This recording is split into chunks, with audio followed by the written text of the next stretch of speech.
My sister and her husband were sent to prison at the start of this year, and sadly won't be released for a few years. That left me to look after their 15-year-old daughter Amy. I was perfectly happy to do this, but as most of their wealth was seized for being ill-gotten, it's meant that I've been having to care for her out of my own pocket. Once again, this doesn't bother me, but it's meant massive life changes for the kid. Firstly, they sent her to a private school. I can't afford anywhere near those fees, so I had to transfer her to a local school. She was upset at this at first, but she quickly made friends and is excelling academically, so this isn't a huge problem. She's been off school for the last few months anyway due to the situation. A bigger problem is clothing. Like my sister, Amy loves fashion and designer stuff. She's still got a lot of stuff that her parents got her, but she's always on the lookout for new clothes. Unfortunately, I can't afford anywhere near the sort of stuff she likes. And I also have 2 children of my own whose clothing I have to pay for. I have told my sister this, but she insists I should make allowances because her daughter is going through a tough time. Amy also really doesn't get along with my daughter Hannah, who is 11. She bullies her, calls her stupid and ugly, tells her none of her friends really like her, etc. She has made her cry on many occasions and often continues to taunt Hannah while she cries. Yesterday I caught Amy trying to buy a dress costing over $1,000 with my card. I was fuming and had a long conversation with her. She cried and sobbed that she just wanted one nice thing. My sister called from the prison, and Amy cried over the phone that she hates here and I treat her unfairly. I spoke to my sister afterwards and she begged me to go easy on her daughter because she's still adjusting. I put food on this kid's plate. I buy her whatever clothes I can afford, even if they aren't to her taste. I take her to visit her parents as much as possible. They're held in different facilities. And I do all of that on top of working and looking after my own children. I told my sister that I was willing to look after her daughter for as long as she needs. But if anything like the card incident happens again, or if she continues to pick on my daughter, there will be serious consequences for her. My sister wanted to argue, but they get limited time on the prison phone. I think what I'm doing is right. I get that the kid is going through a tough time, and I'm doing everything I can to be there for her. But I can't just tolerate bad behavior or bullying, and I can't afford to pay for her expensive clothing. The fact that she's struggling to deal with what happened to her parents doesn't change that. I used to work on a small team for a division of a multinational company. We used to primarily be staffed by what were called old-timers. Basically people who were close to being of a pensionable age who didn't want the hustle. That culture shifted and a lot of young blood has been brought in. I formerly worked there and was given a lateral move out. A colleague, Tina, still works there. Recently an opening for director came up and Tina came to me for help. She's been doing overtime and working hard to get noticed for this position. She's well qualified for it and has extensive experience at the company, so she was given a chance to interview for it.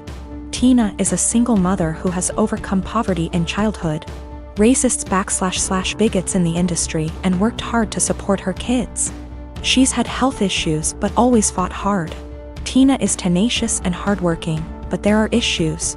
She struggles in some areas, and while she'd definitely make a great director as she's contentious, kind and courteous, the role is evolving and may be a bit of a stretch.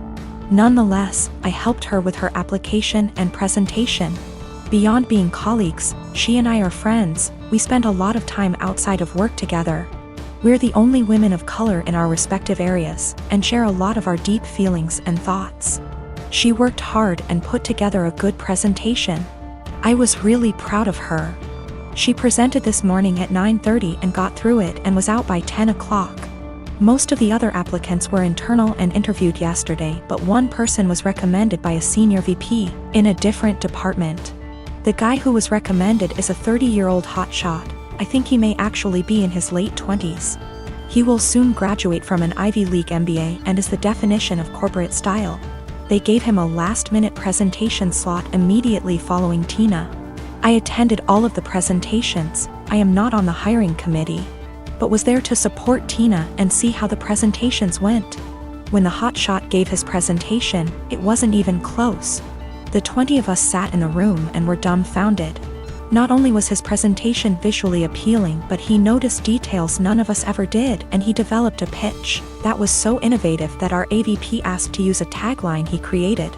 His technical analysis was so spot on that it was spooky. He understood issues facing our business unit without having to be told and had ready solutions to solve the problems. Questions they asked him were more about how he'll do things when he takes over the role.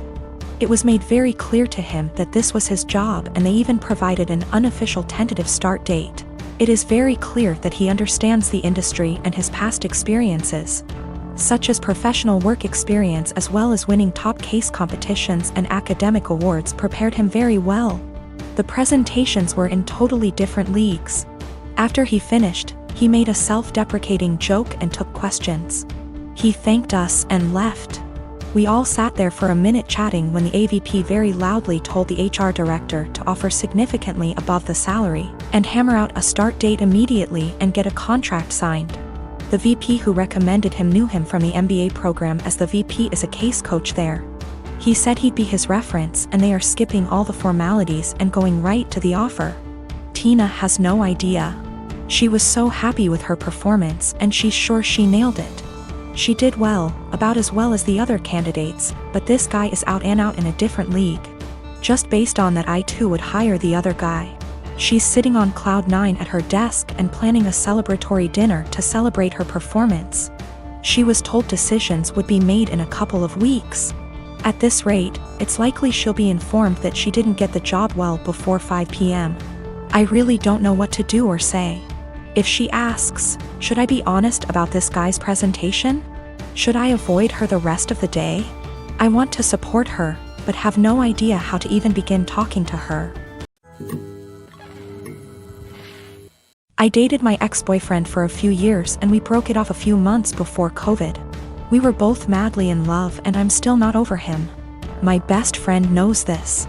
A few months ago, she started getting distant from me, and it's super unusual for me because she needs me for everything.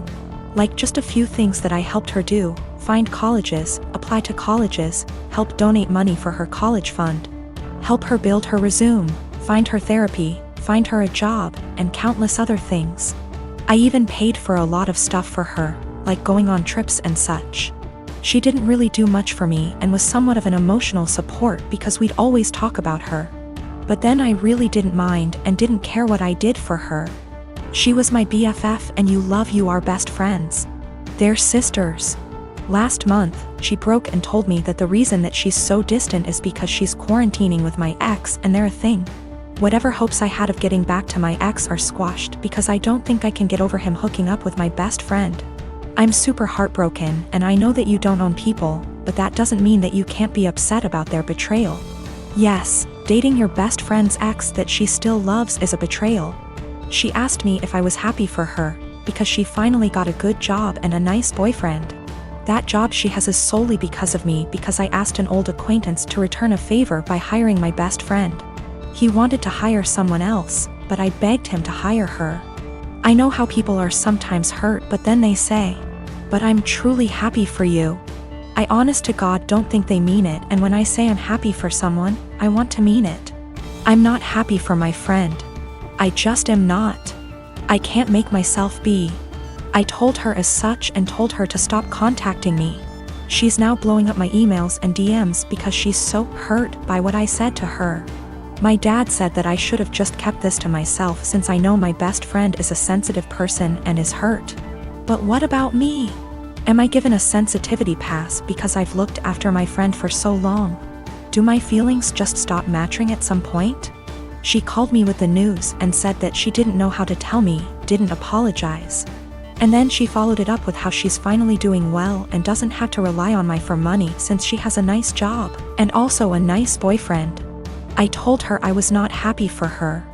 I reminded her that I got her the job, she knew and was fine with it. And that I've done so much for her over the years, and she thanks me by backstabbing me and getting with my ex. She knew that it would hurt me, and if she'd done it when I was well over him or with my permission, I'd feel differently. Then, I told her to not contact me again because clearly I'm her friend, but she was never my friend, and I want to stick with people who are supportive toward me and reciprocate my friendship. My daughter received a bike from her uncle, my brother, on her 11th birthday. She was over the moon and excited to use it because it was on her wish list for so long. Days ago, I discovered that my husband reached out to my brother to ask for the recipient for the bike and returned it to the store, and kept the money for himself while my daughter was at school. The bike was at home.